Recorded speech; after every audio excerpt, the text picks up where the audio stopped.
Hello friend, आज का topic बहुत ही इंटरेस्टिंग होने वाला है। एक ऋषि मुनि के बारे में कहानी है। आपके मन में चल रहा होगा ऋषि मुनि लोग कोई भी काम करते नहीं है, भीख मांग के गुजारा क्यों करते हैं? तो भगवान ने तो दो हाथ दिया है, वो मेहनत क्यों नहीं करते? वो हमेशा भीख क्यों मांगा करते हैं?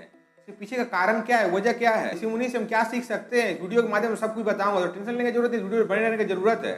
आज का टॉपिक बहुत ही सिंपल होने वाला है। एक ऋषि मुनि के बारे में कहानी है।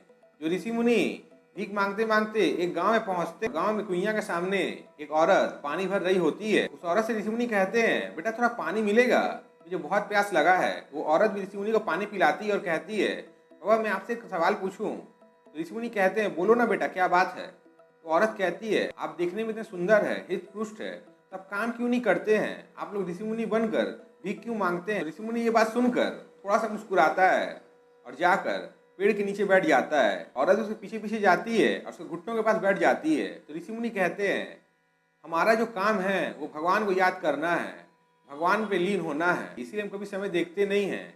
हमें जो भी मिलता है हम खा लेते हैं, हमें कोई फर्क पड़ता नहीं है, क्योंकि हमारा जो शरीर है ये इस प्रकार से बना हुआ है।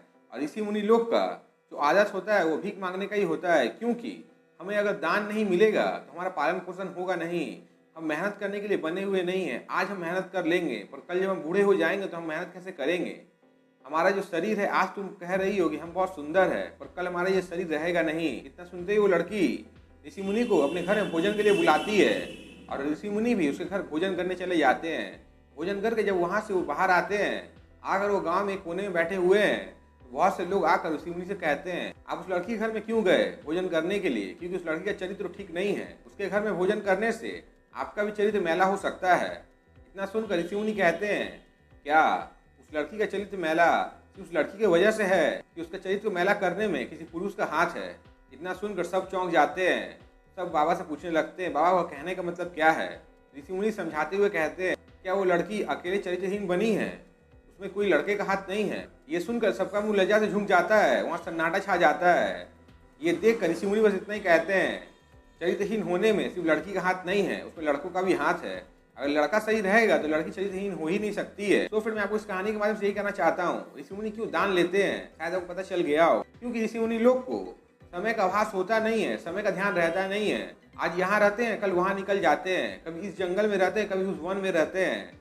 उन्हें जो भी मिलता है उसी से वो गुजारा करते हैं। हमारे तरह भोजन करते नहीं हैं।